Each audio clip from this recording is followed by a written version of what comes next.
প্রবাসী কারো যদি স্বাভাবিক মৃত্যু হয়, তারপরও তাকে পুলিশ নিয়ে যাবে লাশ তদন্তের জন্য।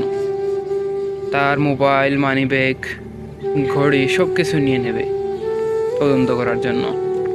ওদিকে মোবাইল ফোন বন্ধ পেয়ে পরিবার আহাজারি করবে। রুমের সবাইকে তদন্ত করা হবে এই লাশের সাথে জড়িত আছে কিনা। হয়তো কোনো না কোনো মাধ্যমে পরিবার জানতে পারবে তাদের আদরের ছেলে আর নাই দুনিয়াতে। তখন পরিবারের মা, বাবা, ভাই, বোন সবাই ভেঙে পড়বে কান্না। এদিকে লাশ হস্তান্তর করার প্রতিক্রিয়া শেষ হলে লাশকে কফিনে ভরা হবে। আহা, বালিশ ছাড়া বেচারা লাশের কতই না কষ্ট হবে, কিন্তু ও যে বলতে পারবে না, কারণ ও তো লাশ হয়ে গেছে। তো এভাবে করে ও টিকিট পেয়ে যাবে, কিন্তু প্রতিবারের টিকিটের মতো নয়। আগের টিকিট ছিল ভিন্ন। আগে যখন টিকিট পাইতো খুশি হয়ে মাকে কল দিয়ে বলতো, মা আমি আসতেছি। বাবাকে বলতো, বাবা আমি আসতেছি, তোমার জন্য কি লাগবে। এবার যে কিছুই বলতে পারবে না। সবাই আসবে ভিআইপি রুমে, কেউ আসবে ক্লাসিক রুমে করে, আরও আসবে অন্য আরও 10-12টা লাশের সাথে একত্রিত হয়। কোনো এক সময় এসে বিমান ল্যান্ড করবে তার মাতৃভূমিতে। একই বিমানে থাকা লোকদের আত্মীয় স্বজনরা আনন্দে মেতে উঠবে।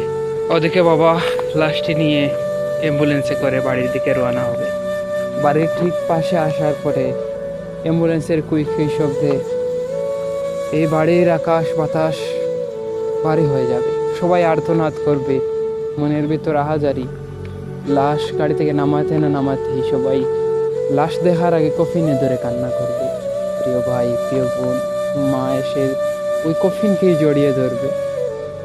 অবশেষে মাইকিং তো করা হয়ে গেছে আগে যে লাশ বেশিক্ষণ রাখা যাবে না। এমনিতেই অনেক দিন ধরে লাশ ছিল বিদেশের মাটিতে। মা শেষবারের মতো তার ছেলের মুখটা মুছে দেবে। ছেলে হয়তো বলতে চাইবে, মা তুমি কান্না করো না, কিন্তু কি আর করার, সে তো আর বলতে পারবে না। বাড়ির সব কাজ শেষ হয়ে গেলে বাবা তার আদরের ছেলেকে কাঁধে করে নিয়ে যাবে কবরের দিকে।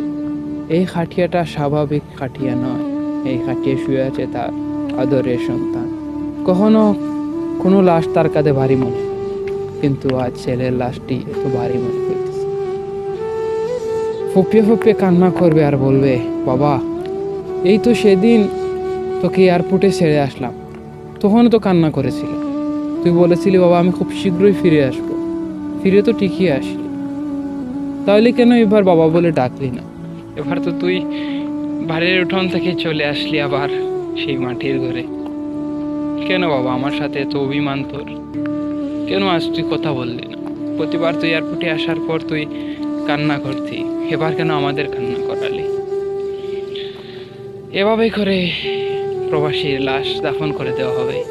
সবাই যার যার কাজে ব্যস্ত হয়ে যাবে।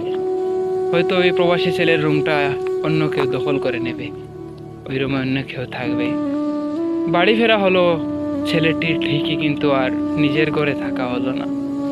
এটাই জীবন, এভাবেই চলে যায় অনেকটি প্রাণ।